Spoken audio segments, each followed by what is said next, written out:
femme qui prie est comme une maman pour sa maison. Une couverture pour sa maison. Si les sorciers s'assèdent dans votre maison, c'est parce que votre femme ne prie pas. Choisir la mauvaise partenaire, c'est vouloir parcourir 100 km à genoux.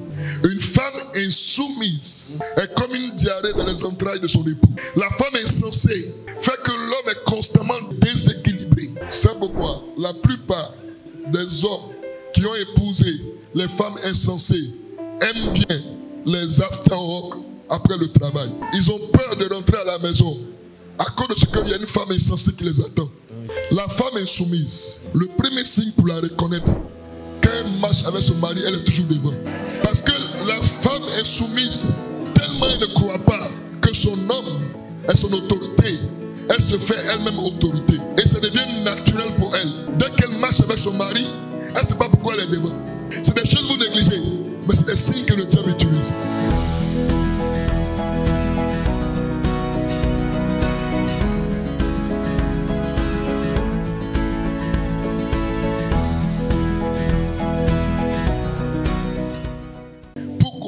Votre foyer va mal. Nous constatons aujourd'hui que la plupart des foyers, malheureusement, ont des difficultés, des disputes, des mésententes. La fréquence est élevée. Beaucoup de foyers vont mal à cause de beaucoup de points qui ne sont pas réglés.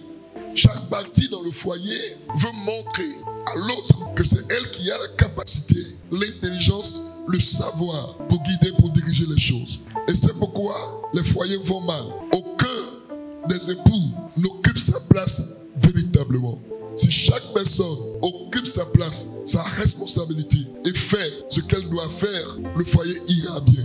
Le foyer a été institué par Dieu pour être un oasis de paix, un cadre de vie convivial où l'homme et la femme pourraient s'égayer, célébrer, danser et honorer Dieu. Mais dommage aujourd'hui que ce cadre de vie est devenu un ring, un champ de bataille, un terrain de boxe.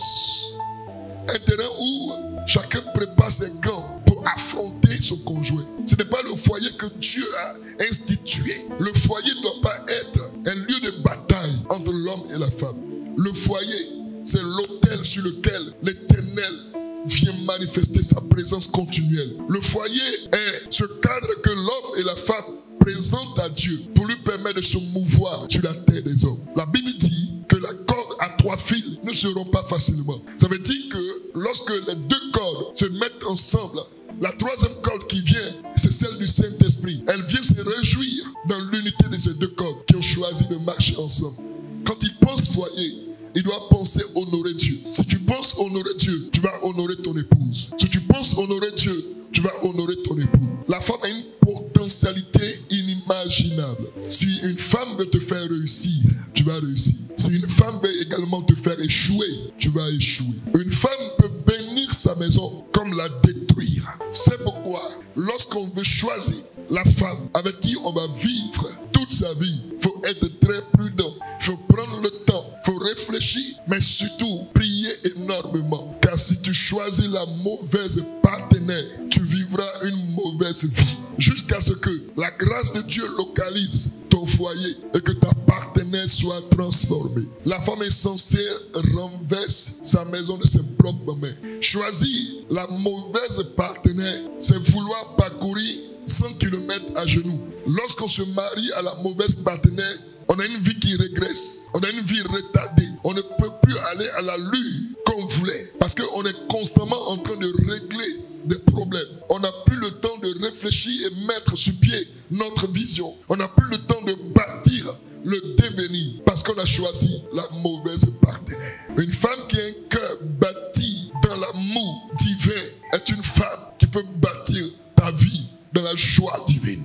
Une femme insensée peut se marier, peut être l'épouse d'un homme bien, mais d'un homme bien qui fait le travail double en même temps, qui dans son propre foyer est en même temps l'homme et la femme. L'homme qui marche avec une femme insensée devient bancal. Il ne peut plus être équilibré à cause du poids de la maison, mais également du poids de la femme insensée qu'il a épousée. Donc il peut ériger une maison qui s'élève, mais quand il est fatigué de faire à lui seul les 2 boulots, quand il veut se reposer, c'est dans le petit repos que la femme insensée va casser tout ce qu'il a construit. Voilà pourquoi la Bible dit que la femme insensée renverse la maison de ses propres mains. C'est cette femme insensée que j'ai nommée la femme bulldozer. Celle qui casse ce qu'elle n'a pas construit. Celle qui ravage le labeur de plusieurs années. Celle qui vient déconstruire ce que l'autre a construit. La femme insensée est comme une carie dans les os de son mari. La femme insensée est celle-là qui donne des cauchemars à son homme. Lorsqu'une femme est insensée, son homme, bien que ne présentant aucun signe de maladie, s'assèche, se détériore, son corps se détruit, se désagrège, parce qu'il a épousé une femme insensée. Il n'a pas le temps pour la vision, il a juste le temps pour la correction, parce qu'il est en train de chercher comment régler, au lieu de chercher comment construire pour avancer. La première cause chez la femme insensée qui apporte le mal dans le foyer, la première cause, c'est la cause de l'insoumission. La femme insoumise. Quand Dieu crée l'homme, il amène la femme à ses côtés pour qu'elle vienne l'aider. Et le rôle de la femme auprès de l'homme, c'est de l'aider dans cette vision. La soumission, c'est de travailler à la réalisation de la mission. Une femme insoumise est comme une diarrhée dans les entrailles de son époux. La femme insensée fait que l'homme est constamment déséquilibré. Il est constamment en train de chercher un repos quelque part, un soulagement quelque part. De même que quelqu'un qui est pourchassé par la gastro cherche un endroit pour se soulager. Un homme qui a une femme insensée est constamment en train de chercher un endroit où se soulager. Un endroit où avoir du repos. Un endroit où avoir de la paix. Un endroit où avoir de la tranquillité. C'est pourquoi la plupart des hommes qui ont épousé les femmes insensées aiment bien les after-work après le travail. Ils ont peur de rentrer à la maison à cause de ce qu'il y a une femme insensée qui les attend. Ils ont peur de rentrer à la maison à cause du fait qu'il sait comment il sera accueilli. Pas avec joie, mais avec la douleur, avec des blessures. Donc la femme doit être soumise à son mari en toutes choses. Elle doit être comme l'Église est soumise à Christ. L'Église vit pour honorer Christ. La femme soumise vit pour honorer son mari. La femme insoumise ne se préoccupe pas du besoin de son mari. Ça ne lui dit rien. Qu'il soit à l'aise ou pas, ce n'est pas son problème. Alors que l'Église cherche à plaire à Dieu, la femme insoumise cherche à plaire aux gens de dehors, non pas à son mari. Lorsqu'un homme dit à sa femme insoumise, change ta tenue, ça ne me plaît pas. La femme insoumise dit, moi ça me plaît, c'est comme ça que je me sens. La femme insoumise, le premier signe pour la reconnaître, quand elle marche avec son mari, elle est toujours devant. Parce que la femme insoumise, tellement elle ne croit pas que son homme est son autorité, elle se fait elle-même autorité. Et ça devient naturel pour elle. Dès qu'elle marche avec son mari, elle ne sait pas pourquoi elle est devant. La femme soumise doit suivre son homme. Ce n'est pas l'homme qui doit la suivre. Et ça, c'est un problème pour beaucoup de femmes. En fait, elle ne se rend pas compte que c'est un signe d'insoumission. La femme insoumise, c'est celle-là qui est trop indépendante. Elle est dans son foyer, mais on dirait que c'est elle qui est l'homme. Une femme véritable doit dépendre de son homme. Exact. Elle ne doit pas être indépendante de son époux. Le rôle d'une femme véritable dans tous ses projets, c'est comment réjouir le cœur de son époux. De même que tout ce que l'Église fait, c'est comment réjouir le cœur de Christ. Ça veut dire, même quand elle doit faire le marché, elle le fait pour son époux. Mais la femme insoumise, elle fait à manger ce qu'elle veut. Elle s'en fout si son mari va aimer ou pas. C'est des choses que vous négligez, mais c'est des signes que le diable utilise. Ton homme peut manger la nourriture, pas parce qu'il l'aime, mais parce qu'il est fatigué de parler. Et il finit par accepter quelque chose qu'il n'aime pas. Et quand un homme prend les choses anormales, c'est un danger qui s'installe dans le foyer. La femme insoumise, c'est cette femme-là qui parle à son mari sans retenue. Le nom hébreu de la femme, c'est Isha. Isha signifie douceur. La douceur doit être connue dans tous les actes, dans toutes les paroles de la femme. C'est votre douceur qui déclenche le véritable cœur de votre homme.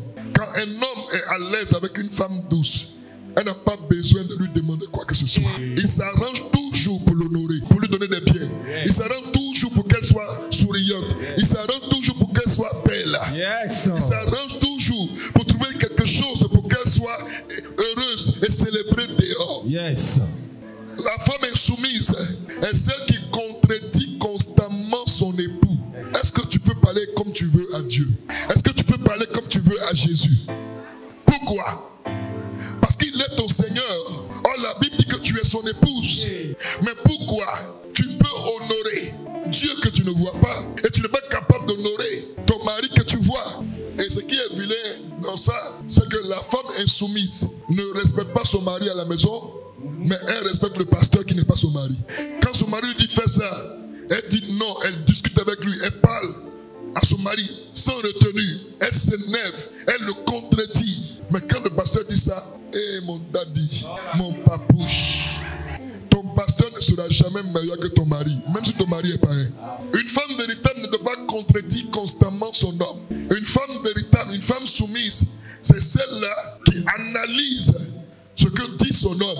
Elle retient ce qui est bon et elle lui propose pour application. Car dans tout ce que ton homme dit, même s'il y a 99% de faux, le 1% de vrai, toi la femme, Dieu t'a donné la grâce de la multiplication. Yes. Tu prends le 1% de vrai, tu avales, tu multiplies, ça va éteindre les 99% de faux. Yes. Mais tu ne lui dis pas que je ne suis pas d'accord. Yes. Ce que tu dis, ça ne vient pas d'un non, on ne doit pas faire ça. Est-ce que vous savez que c'est de l'insoumission pour une femme de ne pas savoir accueillir son homme? C'est-à-dire une femme qui ne sait pas accueillir son homme, qui rentre à la maison, est un signe d'insoumission. En fait, tu ne sais pas ce à quoi elle était confrontée dehors. Le monsieur court pour trouver du repos à la maison parce qu'il a failli mourir peut-être dehors. Ou bien on l'a insulté dehors. On lui a manqué de respect dehors. Il a été offensé, blessé. Il court entrer à la maison espérant trouver sa femme qui va venir ôter ce fardeau. La plupart des hommes qui sont morts de crise cardiaque, d'hypertension, regardez un peu comment ils étaient avec leurs femmes. Lorsqu'une femme est insoumise, l'homme n'a plus la tête tranquille, est toujours en train de penser, réfléchir, penser, et il a mal. Et à force de penser, ça déclenche une hypertension, ça prend forme en lui. Et un matin, il rend l'âme. On ne sait pas pourquoi il est mort, mais c'est l'accumulation. L'homme peut perdre tout, sauf sa dignité. Quand sa femme lui dit, toi aussi tu dis tu es un homme, tu viens de lui enlever sa dignité. La deuxième cause, c'est la femme exigeante et dépensière. Elle ne laisse pas de repos à son homme. Son homme est constamment troublé à cause de ce qu'elle est exigeante. Sans le savoir, elle pousse son homme à voler, à devenir escroc. Tout ce qu'elle voit, elle veut. Si vous voulez demander une chose à votre mari, prenez la peine de calculer toutes les dépenses et demandez-lui quelque chose qu'il peut vous offrir. Ne demandez pas des choses parce que vous êtes envieuse. Une femme qui ne sait pas honorer son mari ne saura jamais apprécier le petit présent qu'il lui donne.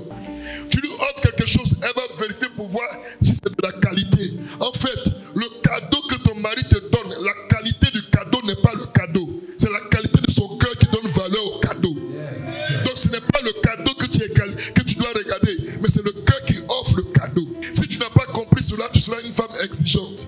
Et tu vas pousser ton mari à faire du faux. Écoutez, quand vous poursuivez un but, ne dépensez pas trop. Si des gens vous trouvent moche, que votre mari vous trouve belle, contentez-vous de son appréciation. Parce que vous voulez construire un avenir. La femme dépensière exigeante, elle veut paraître aux yeux des autres de dehors, comme une belle femme. Donc elle veut les regards des autres, les regards extérieurs. Il faut que quand on me voit, en fait c'est de l'orgueil. En fait, la femme ne devait pas être exigeante. Elle devait être une femme adoucissante. Auprès de son homme, il n'y a pas d'exigence. Auprès de son homme, il y a la collaboration, la communication, pour que les choses sortent.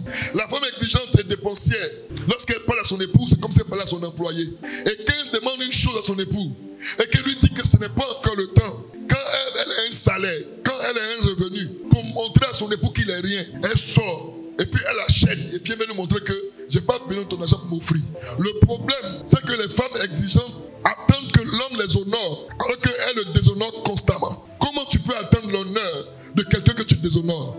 La femme véritable, selon la culture de la parole de Dieu, c'est celle qui a connu son homme, qui observe.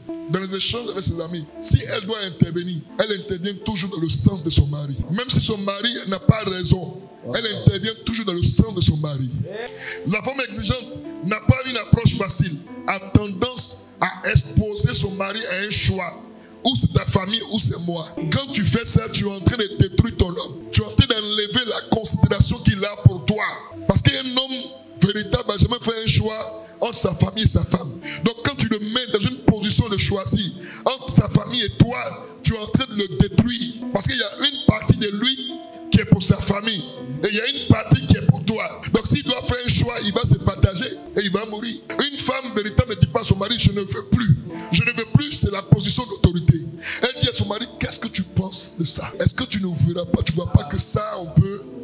Elle met ça comme un sujet de réflexion. Elle ne donne pas ça comme un sujet d'ordre. Troisième cause, c'est la femme qu'ils appellent la femme contre-maître.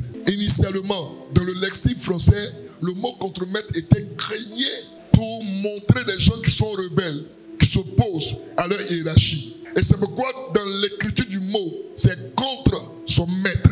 La femme contre-maître, c'est celle-là qui fait constamment des reproches à son homme. La femme doit maquiller le reproche par une suggestion. Quand elle maquille le reproche comme une suggestion, elle touche le cœur de son homme et il comprend ce qu'elle lui dit. Comme Sarah qui obéissait à Abraham et l'appelait mon Seigneur. C'est d'elle que vous êtes devenues les filles en faisant ce qui est bien sans vous laisser troubler par aucune crainte. Donc ici le texte exhorte les sœurs à faire comme Sarah qui appelait Abraham son Seigneur. Donc qui vivait pour lui, qui pensait pour lui. Tu ne peux pas faire des reproches à Dieu. La femme contre-maître, elle croit avoir toujours raison. Elle défend ses idées et les impose à son époux. Le quatrième point, la quatrième cause de problème dans le foyer, c'est la femme qui ne prie pas. La femme qui ne prie pas tue sa maison. Elle tue son foyer. Elle tue sa famille. Quand tu as épousé une femme qui prie, frère, tu es béni. Mais une femme qui ne veille pas, elle va créer des problèmes dans son foyer. C'est parce qu'elle ne prie pas qu'elle ne comprend pas les choses du foyer. Une femme qui prie saura comment parler à son homme. Une femme qui prie saura comment conseiller son homme. Une femme qui prie saura comment respecter son homme. Une femme qui prie saura comment défendre son homme. Une femme qui prie saura comment organiser sa maison. Une femme qui prie saura mettre les premières choses, les priorités de sa maison. Mais une femme qui ne prie pas est une ouverture pour le diable. Il y a eu des moments où les hommes sont fatigués. Et elle s'est levée. Elle dit, moi Déborah, je me suis levée comme une mère. Une femme qui prie est comme une maman dans sa maison.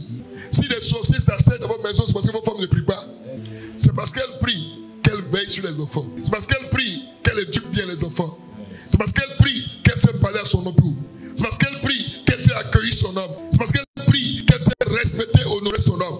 Une femme qui ne prie pas n'a pas toutes ses qualités. Si ton homme aimait l'église, si ton homme aimait l'œuvre de Dieu, si ton homme aimait investir dans l'œuvre de Dieu, il apportait des offrandes pour la maison de Dieu. Un homme qui était en train d'aider, depuis le jour où il t'a marié, sa mère est devenue dure. Tu as un problème. La femme vient pour amplifier, non pour régresser. La seule chose que la femme doit détruire dans son foyer, c'est tout ce qui est mauvais. Mais elle ne vient pas détruire ce qui est bon. Ton mari aimait Dieu. Il avait pris des responsabilités dans la maison de Dieu pour bâtir la maison de Dieu. Il était prêt à faire ceci, cela. Mais depuis ta mariée, ça ne l'intéresse plus d'investir dans l'œuvre de Dieu. La femme qui prie, elle discerne que l'action de son homme peut détruire sa maison. Elle s'est précipitée vers David. Or, David avait pris la résolution de détruire la maison de Nabal. Lui, sa femme, ses enfants, et de détruire tout. Elle est retournée et son foyer a été